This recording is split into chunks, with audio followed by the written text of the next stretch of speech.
Greetings, everyone. This is Gigi. I'm coming to you today to share an experience I had with regard to the medical industry. I had a video a few days ago when I talked about how I think we as a people are not given full advantage of medical care and all that goes along with it. I'll just share this with you. I needed a endocrinologist because I was having issues with my thyroid. In fact, I had a doctor of another persuasion tell me when I had my thyroid was kind of like pronounced, or it was like, apparent. He didn't know what it was. I had a cousin that's a medic. She saw a picture that I had displayed on social media where it was clearly evident, this enhancement or whatever of my thyroid. And she asked me, she said, I noticed your thyroid is kind of like, enlarged or what have you.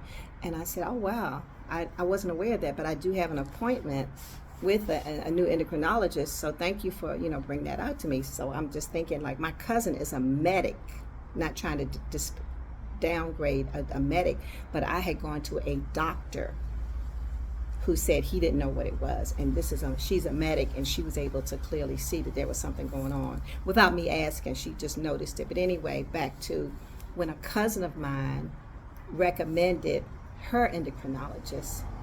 And so I had called the office to schedule an appointment, and the procedure was, okay, they took my information and they said they would get back to me about making an appointment.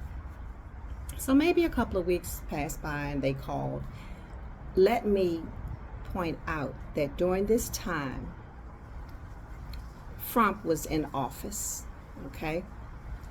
I believe it was when he was on his way out, or it could have been the year before. I'm not positive, but I can go and check. Anyway, the bottom line is, when the office person called me to set up an appointment, they asked the standard questions, your name, your address, social, health cards, things of that nature. So when this person asked me the next question, it kind of made me go, what? Okay, they asked me, where were you born? I said, I was born in the United States. No, I was born in Washington, D.C. The next question, was it a hospital? Was it a building? I said, wait a minute, I'm thinking to myself, never in my life have I ever been questioned about the type of hospital or building or whatever. I can trace my ancestry back to 1818, okay?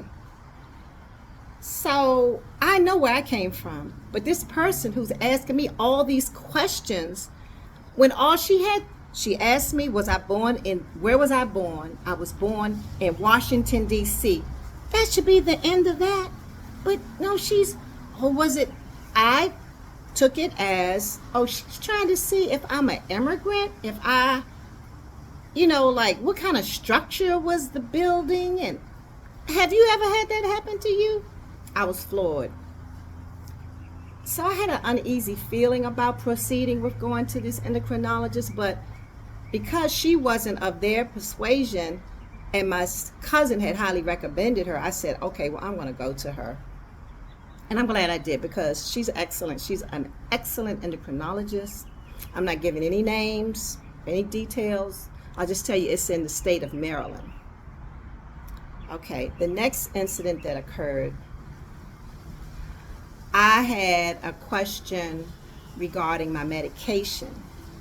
And of course, they have a portal set up for you to leave messages for your provider to see and, do whatever's needed or what you're requesting. So I sent a message through the portal. and never heard anything. Never heard anything. But as it turned out, the question was not as pressing.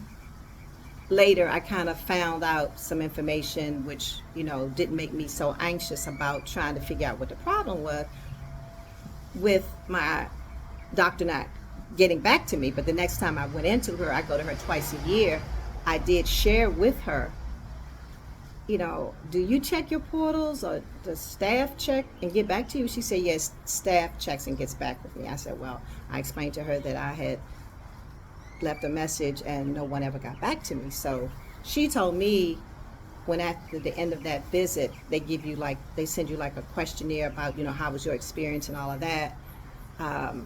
She said you should relay that information about your experience and what happened. But I don't know, is it just me? I was hesitant to leave that feedback because my thought is, okay, this is the second incident that has made me feel kind of uneasy about this place. Will it behoove me to leave the message, or should I just wait? And I think that's something that we do sometimes. We're hesitant to stand up for our rights because we don't know how infiltrated this thing is. I'm thinking like, what if everybody in there, I knew my doctor wasn't racist, but what about the other people? Somebody could change, they could do something to my records. I'm just paranoid. Do I have a right to be paranoid?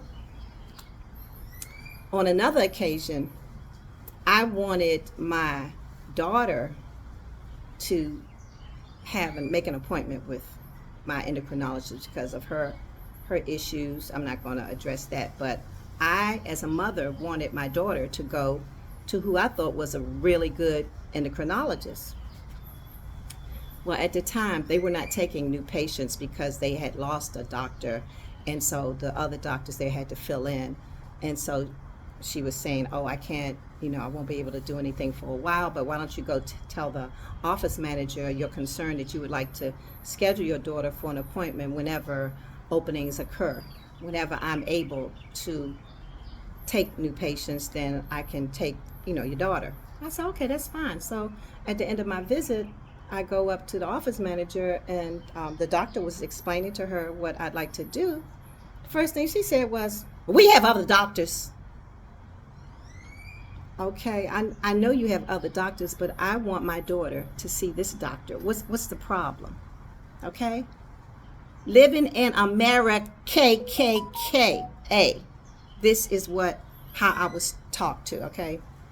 Okay, so after that particular incident, there was another incident where my primary doctor had me take a test. I'm not sure exactly what test it was, but she wanted me to notify my endocrinologist of the results so as to know whether or not maybe the endocrinologist could schedule something else, or she could carefully look at, I don't think she got a copy of the report. So I called this time. I didn't go through the portal. I called the office and explained what I wanted. Actually, what I was trying to do, I was trying to get a virtual appointment because it would only take about 10 minutes at the most just to, explain what I was trying to do, blah, blah, blah. The lady was very nasty. She said, we don't do those. We only do those if you have COVID. So I said, well, would you mind asking the doctor if we could do this? Sometimes, there's exception to every rule. Maybe, she could find it 10 minutes to, do a virtual. Very negative, very negative. As it turned out, I never got a call or anything, nothing from the doctor. And when I went back to the doctor and explained to her on my next visit, she didn't know anything about it. She said, hey, we could have talked, we could have, worked through this and everything like that. And so from another source, I heard that there are many front supporters that work in that office. You see, these are the things that sometimes I think white people think that we make things up, like, oh, it's not that bad. You in America, you got all this, you got. No. We're in America. We were brought here against our will, and that's a whole nother conversation because we still have not received reparations. So it's like we're still in line with everybody else. All these other people are coming. No shade to them, because America knows what they're doing. But the thing is that we have never been fairly compensated. Sure, I was not here, but my forefathers were here. And so it trickles on down. You know how it works. And so for you just to blindly just act like nothing happened, that's adding insult to injury, okay? And so it's very troubling. It's extremely troubling because in my situation with this particular doctor, the doctor is excellent. She's excellent. But it's the staff in that office that have done so many things to make me feel uneasy. So what do? I want to keep her, but at the same time, I'm leery of what actions they may take, because the people that follow Trump, most of them are ignorant. I'm sorry to say. It appears that they're ignorant. They don't listen to what has been reported about him. It's like they are supporting him regardless of whatever he has been accused of doing or is doing presently. So with that said, I'm just between a rock and a hard place. I don't know what to do, but these are the facts, okay? This is what has happened to me. And I'd like to know, have you had any problems like that with your doctors? Do you completely trust your doctors? I'm not saying you have to have a black doctor, because, everybody's not legit. But my question is, what would you do in this case? Would you change doctors because of the staffing? Would you report it to, write a letter? I was thinking about writing a letter to the Maryland Medical Bureau or department or whatever to bring it to their attention.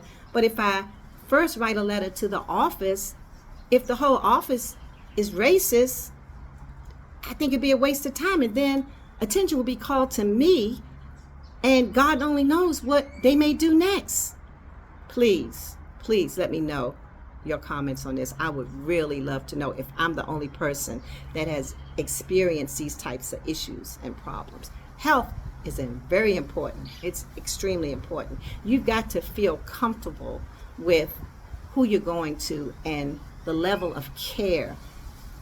These people, they're in the background, but still they have an effect on things in your care, in your package. I mean, please let me know. Thank you for listening.